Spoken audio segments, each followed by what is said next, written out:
याद रखो, मैं आपको समझा रहा हूं अभिषेक की शक्ति क्या होती है, उसकी कीमत क्या होती है।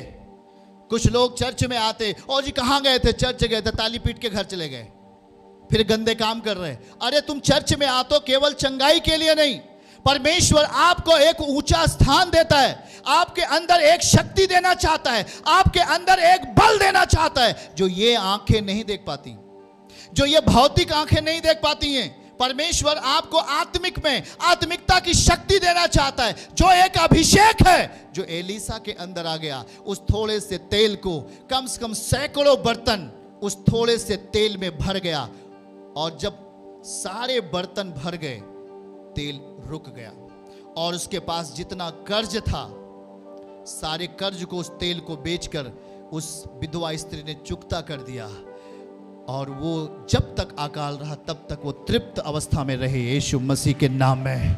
आमीन बोलो, हालेलुया। हाथ उठा के बोलो, वो गहरा अभिषेक था जो थोड़े से तेल को बहुतायत से तेल में बदल दिया। वो 5 रोटी थी जो 5000 लोगों को खिलाई, वो अभिषेक था, वो शक्ति था जो हमारी आत्मा में दिया जाता है।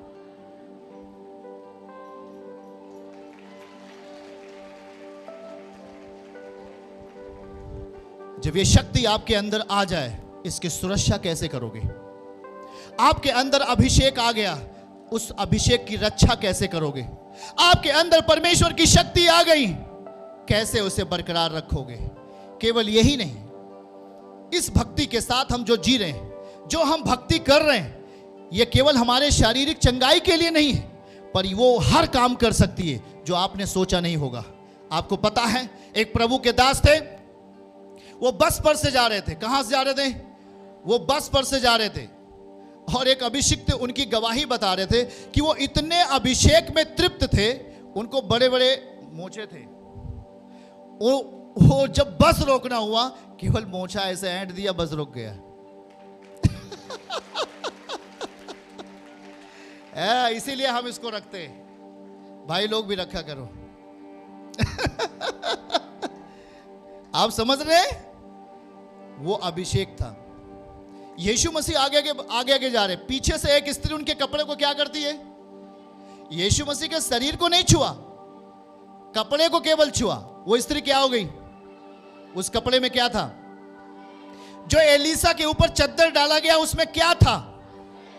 और जब तक आप इस अभिषेक पाने की प्रक्रिया को पूरी नहीं करते, तब तक आप अभिषेक नहीं पाते हो, तब तक आप अपनी जिंदगी में शैतान के द्वारा हारते हो। अभिषेक आपकी जिंदगी में आ गया, उसका आप अपनी जिंदगी में सुरक्षा कैसे करेंगे? बहुत बड़ी चीज, शक्ति आपके अंदर आ गई, अभिषेक आपके अंदर आ गया, आप उसकी सुरक्षा कैसे करोगे? हाँ, वो एक शक्ति है, उसकी सुरक्षा का मतलब उसे आप कैसे अपनी जिंदगी में बरकरार रखोगे? वो गहरा अभिषेक है, उसे क्या चाहिए? जो आत्मा के स्तर पर आता है उसको आत्मिक चीजें चाहिए। आमीन। जो आत्मिक तौर तरीके से आता है उसे आत्मिक तौर तरीका ही चाहिए। आमीन। याद रखो, जो आत्मिक तौर तरीके से आपके अंदर आ रहा है उसे आत्मिक तौर तरीका ही चाहिए। आमीन बोले। याद रखो कि एलीसा की जिंदगी में एलियाह के अंदर से आया हुआ अभिषेक कैसे आया? मालूम है, पहला वो नम्र बना एलियाह के सामने। हाँ या ना? वो अपने आत्मिक पिता के सामने क्या बना? नम्र बना और उसके अधीन बना। हाँ या ना? वो ईमानदारी से अधीन बना, और हर वो काम जो एलियाह के जीवन की जरूरत होती थी, एलीसा उसे पूरा करने का प्रयास करता था। आमीन। और वो हर बातें सुनता था। आमीन। जो बातें एलियाह कहते थे उसे एलीसा क्या करता था? पूरा करता था। आमीन। और याद रखो, वो व्यक्तिगत जीवन की प्रक्रिया क्या थी? एलीसा ने अपने 12 जोड़ी बैलों को, जो उसके आत्मिक परिस्थिति को मजबूत करने में रोड़ा बनने वाला था, उसे क्या कर दिया एलीसा ने? कितने लोगों को पता है उसे क्या कर दिया? उसे क्या कर दिया? बगल वाले का हाथ पकड़ के बोलिए, उस 12 जोड़ी बैलों को, सामान को जला दिया। किस चीज को पाने के लिए? किस चीज को पाने के लिए? आप अपनी जिंदगी में हर एक आत्मिक व्यक्ति सोच ले, जितने ऑनलाइन है इस बात को सोच ले, आपके जिंदगी में परमेश्वर जो चीज देना चाहता है उसकी भी सुरक्षा आत्मिक रीति से, उसकी सुरक्षा आत्मिक रीति से होगी। उसे आप भौतिक रीति से सुरक्षित नहीं कर सकते। खुदावन आज आप परमेश्वर के सामने बैठ रहे हो, आपने विश्वास किया, मन फिराव का बपतिस्मा ले लिया, अब आप आगे बढ़ रहे हो। याद रखो एक टाइम आने वाला है, आपकी जिंदगी में वो अभिषेक धीरे धीरे आपके अंदर जा रहा है। धीरे धीरे जैसे जैसे आप अपने मनों को खुदावन के लिए तैयार कर रहे हो, वैसे वैसे यहां इस वेदी पर से अभिषेक आपके अंदर घुस रहा है, जा रहा है। अब जब वो जा रहा है तो उसे आत्मिक अधीनता चाहिए। जब अभिषेक आपके अंदर जा रहा है उसे आत्मिक अधीनता चाहिए, उसे पवित्रताई चाहिए, उसे सच्चाई चाहिए, उसे नम्रता चाहिए। वो आपके अंदर बढ़ेगा, वो आपके अंदर बढ़ेगा। और जैसे जैसे आप संगति में बरकरार रहोगे वो शक्ति आप में बढ़ती जाएगी, वो शक्ति, वो अभिषेक आप में बढ़ता जाएगा। और याद रखो जब वो आप में बढ़ेगा तो वह आपके लिए एक शुभ अवसर के रास्ते खोलेगा। हालेलुया। वो आपकी जिंदगी के हर रुकावटों को दूर करेगा। हालेलुया। वो आपके जिंदगी के मकसद को पूरा करने में सहायता करेगा, आपके रुके हुए कामों को पूरा करने में सहायता करेगा। आमीन बोलो। याद रखो कोई भी आत्मिक चीज अगर आपके अंदर आ गई उसकी सुरक्षा भौतिक रीत से नहीं करना, उसकी सुरक्षा आत्मिक रीत से होनी है। हाथ उठा के बोलो आत्मिक रीत से होनी। कैसे होनी है? बगल वाले को धक्का मार के बोलो आत्मिक रीत से होनी है। हिला के बोलो, हिला को शर्माओ नहीं। हाँ, उस आत्मिक सुरक्षा कैसे होगी? एलीसा ने अपनी जिंदगी में वो अभिषेक को लाने के लिए कौन सी प्रक्रिया पहला पूरा किया? अभिषेक की प्रक्रिया को पूरा करने के लिए अपनी जिंदगी से उस अभिषेक को पाने में जो रोड़ा बनने वाली चीज थी उसको क्या किया उसने? सब लोग बोलो क्या किया? पीछे वाले, उसको क्या किया उसने? जला दिया। और जलाने के बाद तब लिखा है वो किसके पीछे चला? जहां से उसको अभिषेक मिलना है, जहां से उसको शक्ति मिलनी है। इसलिए याद रखो, कोई पागल आदमी अगर आपके ऊपर हाथ रख के प्रार्थना कर दिया तो चंगे होने के बजाय आप हमेशा बीमार रहोगे। आमीन। किस बात के लिए? सुनो ध्यान से, अगर कोई पागल आदमी, कोई व्यभिचारी आदमी आपके सर के ऊपर हाथ रख के प्रार्थना किया तो आप कभी चंगे नहीं होंगे, आप हमेशा के लिए बीमारी में चले जाओगे। हेलो, एलीसा किसके पीछे चला? तो एलिय्याह कैसा था? अभिषेक से भरा हुआ था। वह एक पवित्र व्यक्ति था, वह एक सामर्थी अभिषेक से भरा हुआ था। उसकी जिंदगी में पवित्रता ही सबसे टॉप क्लास पे थी। आमीन बोलो। कोई अगर लालची व्यक्ति, कोई अगर व्यभिचारी आदमी आपकी जिंदगी के लिए प्रार्थना अगर हाथ रख दिया आपके सर के ऊपर, तो याद रखना आपकी जिंदगी का सबसे बड़ी गलती वही होगा। आप कभी भी निजात नहीं पा सकते। इसलिए हमेशा याद रखो, कौन आपके ऊपर हाथ रखे, कैसा व्यक्ति है वो, उसकी जिंदगी में क्या एलीसा का जैसा समर्पण है क्या? उसकी जिंदगी में क्या पवित्रताई है क्या? उसकी जिंदगी में क्या परिणाम है क्या? उसकी जिंदगी में क्या फल है क्या? अगर फल है तो नो टेंशन। अगर बगैर फल का वो व्यक्ति है, उसकी जिंदगी कैरेक्टरलेस है, उसकी जिंदगी पाप में है, उसकी जिंदगी नशे में है, उसकी जिंदगी गुनाह में है, अगर वो आपके ऊपर हाथ रख के दुआ कर दिया तो आपकी जिंदगी हमेशा गड्ढे में चली जाएगी, आप कभी बाहर आ नहीं पाओगे। इसलिए याद रखो, होशो हवास में लोगों, परमेश्वर के लोगों, खुदावंत आपको सुरक्षित रखने के लिए एक सही जगह प्रदान करता है। इस बात को याद रखो। आप मांगो परमेश्वर से, आप जो हो यहां सही हो, पर जो ऑनलाइन है मैं कह रहा हूं मांगो, हमें प्रभु सही जगह दे। हालेलुया। कोई गलत व्यक्ति से अपने ऊपर हाथ नहीं रखा लेना। नहीं, उस दिन से ये अभिषेक जो आपके जीवन में हॉलीनेस में जा रहा है, परफेक्टिंग हॉलीनेस, अंग्रेजी में बोलते हैं परफेक्टिंग हॉलीनेस, पवित्रताई को सिद्ध करने वाला अगर आपके अंदर अभिषेक गया है तो आपको पवित्रताई में बढ़ाकर एलीसा के जैसी सामर्थ्य प्रदान करेगा। आमीन। अगर आपने गलत चीजों को अपने सर पे हाथ रखवा लिया, गलत व्यक्ति को अपने ऊपर हाथ रखवा लिया जो 24 घंटे में 20 घंटे सोता है, अगर वो आपके ऊपर हाथ रखा, हफ्ते में 7 दिन होता है, 6 दिन काम करता है, 1 दिन प्रार्थना करता है, ऐसा व्यक्ति भी अगर आपके ऊपर हाथ रखेगा, आप कभी फलवंत नहीं होंगे। इसलिए हमें इस चीज को बताना पड़ रहा है आपके लिए, क्योंकि बहुत सारे लोग हैं जो भी सामने दिखा, भैया आप हाथ रख दो मेरे लिए, सर पे हाथ रखाओ और मिट जाओ। उसके अंदर का अगर वो पाप में है, आपने उसे बगैर परखे हाथ रखा लिया, आपने उसके कैरेक्टर को जाना क्या? आप 1 घंटे में उसके जीवन को जान लिया क्या? आपने उसके 2 दिन में उसके कैरेक्टर को समझ लिया क्या? और बगैर जाने अगर आपके ऊपर हाथ वो रख दिया, आप उसे नहीं जानते, उसके जिंदगी का पाप आपके अंदर ट्रांसफर हो जाएगा और वो व्यक्ति कभी भी आत्मिक तरीके से चंगा नहीं होगा। इतना कान खोल के सुन लो।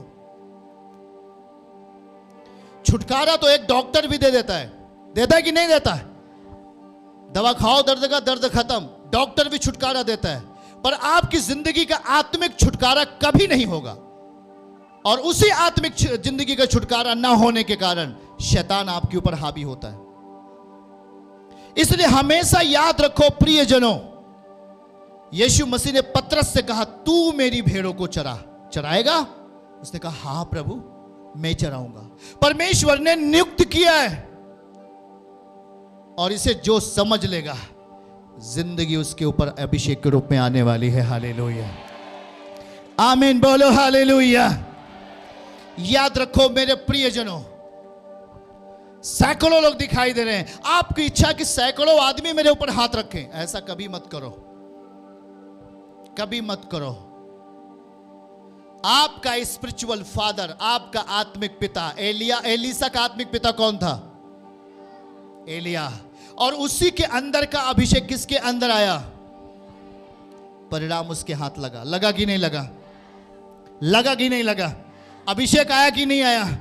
और गलत व्यक्ति अगर आपके ऊपर हाथ रखेगा तो क्या होगा? अगर उसके अंदर गंदी आदतें तो आपके अंदर चली जाएंगी, अगर उसके अंदर बीमारी है तो आपके अंदर चली जाएगी, अगर उसके अंदर व्यभिचार है तो आपके अंदर चला जाएगा, बगैर कहे सुने, केवल हाथ रखने से। इसलिए याद रखो, एलीसा एक एक एक एक प्रभावशाली व्यक्ति बनने के लिए, एलीसा एक शक्तिशाली व्यक्ति बनने के लिए परमेश्वर के राज्य में अपने आत्मिक जिंदगी का शुरुआत आत्मिक रास्ते से किया, आत्मिक रास्ते से किया। आमीन। आप भी अगर आज आप परमेश्वर के राज्य में अपने उसकी शक्ति को अपनी जिंदगी में प्राप्त करना चाहते हो, अपनी जिंदगी में उसकी उपस्थिति को लेना चाहते हो, पवित्रताई के साथ चलना चाहते हो, तो आपको भी परमेश्वर के आत्मिक नियम के अधीन रहकर अपनी आत्मिक जिंदगी को बलवान करना होगा। कितने लोग बलवान करने के लिए तैयार हैं अपनी आत्मिक जिंदगी को? याद रखना इस बात के लिए, यह एक आत्मिक रूल है, यह एक आत्मिक नियम है। कहीं भी कोई बुला लिया, हाँ चलो झोला उठाओ चल दिया, मत जाओ। कहे जा रहे हो? फूल लगाया कभी आपने पूछा वहां जाऊं कि ना जाऊं? याद रखो, परमेश्वर का गहरा अभिषेक जो एलीसा के भीतर था, वो जो एलियाह के भीतर था, एलीसा के अंदर तब आया जब उसने अपनी जिंदगी में सही डिसीजन लिया, सही व्यक्ति के प्रति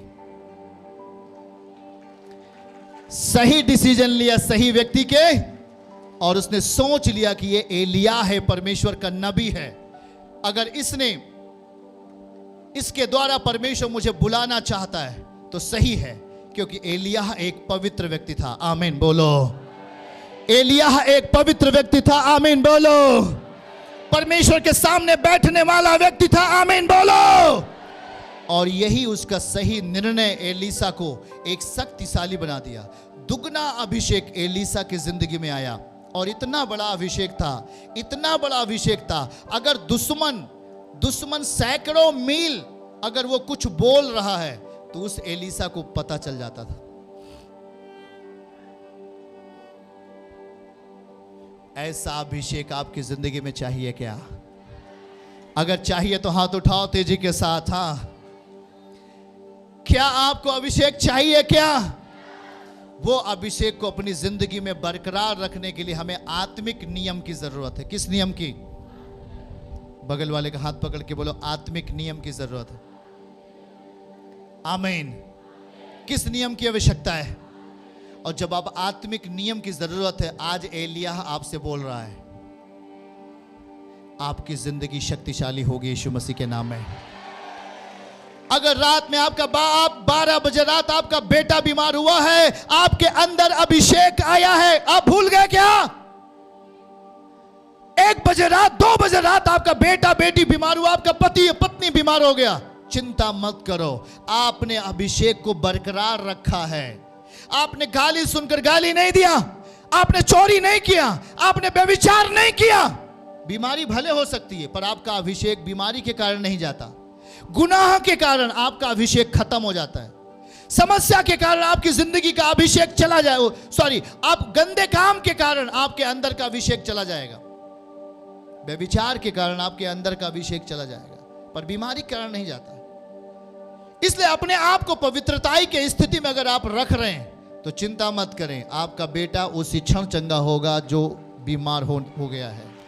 आपका बेटी उसी क्षण चंगी होगी यीशु के नाम में। आमीन बोलो। वही तो है अभिषेक को अपने अंदर बरकरार रखना। आमीन कहें। आत्मिक दशा, आत्मिक प्रक्रिया को, आत्मिक रास्ते अगर आप पूरी करते हैं, आपकी जिंदगी बलवान होगी यीशु के नाम में। आमीन। चर्च की सभी प्रार्थनाओं को और परमेश्वर के दास के द्वारा टीचिंग सुनने के लिए और अपडेट्स को जानने के लिए हमारे इस चैनल को सब्सक्राइब करें और साथ में बेल आइकन को दबाएं, ताकि जब भी लाइव प्रार्थना हो तो सबसे पहले आप देख सकें।